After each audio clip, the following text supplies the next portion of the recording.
સાંતલપુરના જાખોત્રા ગામે ફિલ્મી ઢબે આધેડની કરાઈ હત્યા. દ્રશ્યમ ફિલ્મ જોયા બાદ કરાયો હતો હત્યાનો પ્લાન. સાંતલપુરના જાખોત્રા ગામની ગીતા નામની યુવતીએ પ્રેમી ભરત સાથે ઘડ્યો હતો પ્લાન. ગીતા અને ભરત એકબીજાના પ્રેમમાં હતા, જેથી એકબીજા સાથે જીવન જીવવા માટે દ્રશ્યમ ફિલ્મ જોયા બાદ હત્યાનો પ્લાન કર્યો. ગીતા પોતાના પ્રેમી ભરત સાથે ભાગે એ પૂર્વે ઘટનાને આપ્યો અંજામ. ગીતા પોતાના પ્રેમી સાથે ભાગી એ પરિવારમાં કોઈને ખબર ન પડે એ માટે ઘડ્યો હતો પ્લાન.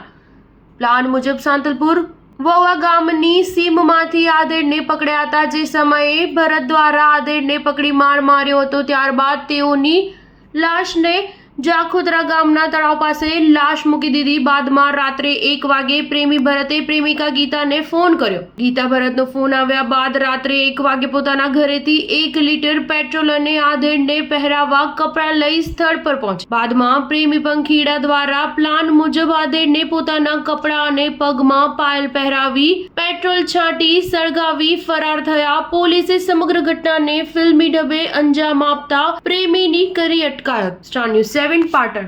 મંગળવારે વહેલી સવારે સુરેશભાઈ ના ઘરની વાડામાં એક અર્ધબળેલી લાશ મળી આવેલી અને એને મહિલાના કપડાં પહેરાવેલા હતા. જે આધારે એ લોકોએ પોલીસને જાણ કરતાં પોલીસ ત્યાં પહોંચેલી અને તપાસ કરતાં આ કોઈ પુરુષની લાશ હોવાનું જણાઈ આવેલું. વધુ તપાસ કરતાં ગીતાબેન પણ ત્યાંથી મિસિંગ હતા અને હ્યુમન સોર્સ અને ટેકનિકલ એનાલિસિસથી તપાસ કરતાં ગીતાબેનને પોતાના પડોશમાં રહેતા ભરતભાઈ સાથે પ્રેમ સંબંધ હતો. છેલ્લા 3 મહિનાથી એ લોકો સાથે મજૂરી કરતા હતા ને એમને પ્રેમ સંબંધ થયેલો.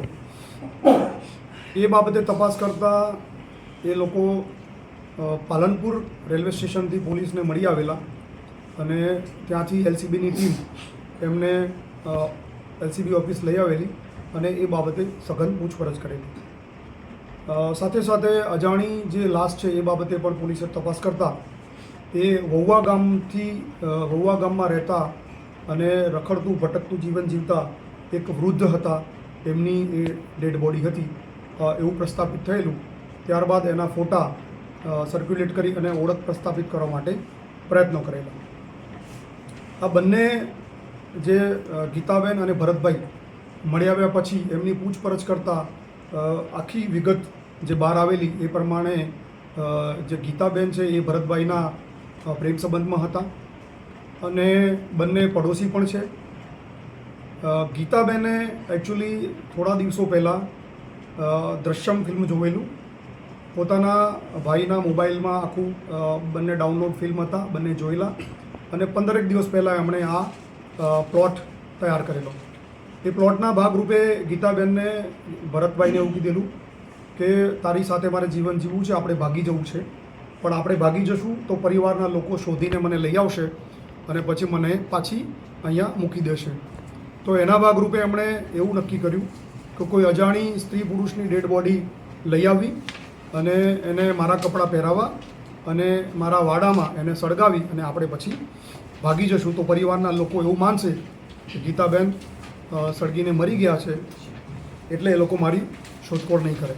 આના ભાગરૂપે સોમવારે બપોરે ભરત બોમ્બેથી આવેલો અને બાઇક મારફતે ફરીને આજુબાજુના જે ગામો છે સાંતલપુર, દાતરડા, વોવા એ ગામમાં એવી વ્યક્તિની શોધખોળ કરતો હતો કે જેને એ પોતે લઈ જઈ શકે, એને મારી નાખી અને પછી સ્ત્રીના કપડાં પહેરાવી શકે.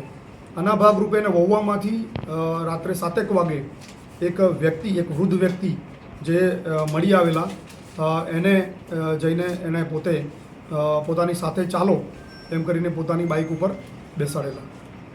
એને ખેતરની વાડ પાસે લઈ જઈ અને ગળું દબાવી મારી નાખવાની કોશિશ કરેલી. તો એ વૃદ્ધ વ્યક્તિ બેભાન થઈ ગયેલા અને પછી એને પોતાની બાઇક ઉપર બેસાડી અને પોતાની પીઠ સાથે દોરડું બાંધી અને જાખોત્રા ગામની સીમમાં જ્યાં તળાવ છે ત્યાં એને લઈ આવેલો. ત્યાં લઈ આવ્યા પછી એને ત્યાં ડેડ બોડી મૂકી દીધેલી અને પછી પોતે ગામમાં નીકળી ગયેલું. રાત્રે 1 વાગે એણે ગીતાને ફોન કરી અને આની જાણ કરેલી કે આ જગ્યાએ ડેડ બોડી પડી છે, તું આવી જા. એટલે ગીતા પોતાના ઘરેથી 1 વાગે પોતાની થેલીમાં કપડાં અને પેટ્રોલની 1 લીટરની બોટલ નાખી અને તળાવની જ્યાં ડેડ બોડી મૂકી હતી ત્યાં તળાવની પાળે પહોંચેલી. ત્યાં બંને ગીતાના કપડાં એને પહેરાવેલા, ડેડ બોડીને ઝાંઝર પણ પહેરાવેલી. પછી બંને લોકો એને ઉંચકી અને સુરેશભાઈનો જે વાડો છે એટલે કે ગીતાનું જે ઘર છે એના વાડાની પાછળ લાવી અને પેટ્રોલ છાંટી અને આજુબાજુમાંથી લાકડા લાવી અને સળગાવી અને ત્યાંથી એ લોકો ભાગી ગયા. અને ત્યાંથી બાઇક મારફતે ભાગી ગઈ અને બાઇક રાધનપુર બસ સ્ટેશનમાં મૂકી અને ત્યાંથી એ લોકો પાલનપુર રેલવે સ્ટેશન ગયેલા અને ત્યાંથી જોધપુર ભાગી જવાના પ્લાનિંગ સાથે એમણે ટિકિટ પણ લીધેલી. પણ પોલીસની ટીમો, એલસીબીની ટીમો કામે લાગેલી અને ટ્રેક કરતી. ગીતાબેન અને સુરેશભાઈએ જ્યારે પ્લાનિંગ કર્યું ત્યારે કોઈ એક સ્ત્રી અથવા તો પુરુષની ડેડ બોડી લાવવાનું પ્લાનિંગ હતું. એમાં કોને લાવવાનું છે એવું કોઈ પ્લાનિંગ નહોતું. સુરેશ જે વ્યક્તિ છે ભરતભાઈ, એણે 4 ગામમાં શોધ કરેલી અને પછી એને આ એક એવો ટાર્ગેટ મળેલો કે જે આસાનીથી એને લઈ જઈ શકાય એવો હતો, વૃદ્ધ હતો અને એની દાઢી ઉપરથી એવું લાગતું હતું કે રખડતું ભટકતું જીવન જીવે છે, એટલા માટે એને ટાર્ગેટ કરેલો. આમાં કોઈ આરોપીને આ કોની બોડી છે એવી ક્યારેય ખ્યાલ નહોતો. આરોપીનું નામ સાહેબ શું છે? બે આરોપીના આરોપીનું નામ છે ગીતાબેન સુરેશભાઈ, ગીતાબેન ડોટર ઓફ પાતાભાઈ અને વાઇફ ઓફ સુરેશભાઈ આહિર. અને જે પુરુષ છે એનું નામ છે ભરતભાઈ લુભાભાઈ આહિર. એમની સાથે કોઈ બીજા કોઈ વ્યક્તિ સંડોવાયેલા ખરી?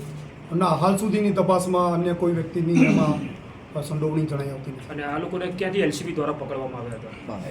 પાલનપુર રેલવે સ્ટેશનથી બંનેને પકડીને લેવામાં છે. મૃતકનું નામ છે હરજીભાઈ સોલંકી. બંને એવું નક્કી કર્યું હતું કે ગીતાબેન 1 લીટર પેટ્રોલ લઈ આવશે અને બાકીનું જે પેટ્રોલ છે એ ભરત લઈ આવશે. પણ ભરતે ડેડ બોડી શોધવા માટે જે 3-4 કલાક પ્રયત્ન કર્યો એમાં એને સમય ન મળ્યો એટલે એ પેટ્રોલ ન લાવી શક્યો અને એના કારણે 1 જ લીટર પેટ્રોલથી બોડીને સળગાવવા માટે પ્રયત્ન કર્યો તો બોડી સળગી નહોતી. એટલે પ્રાઇમા ફેસી ખબર પડી કે આ પુરુષની ડેડ બોડી છે.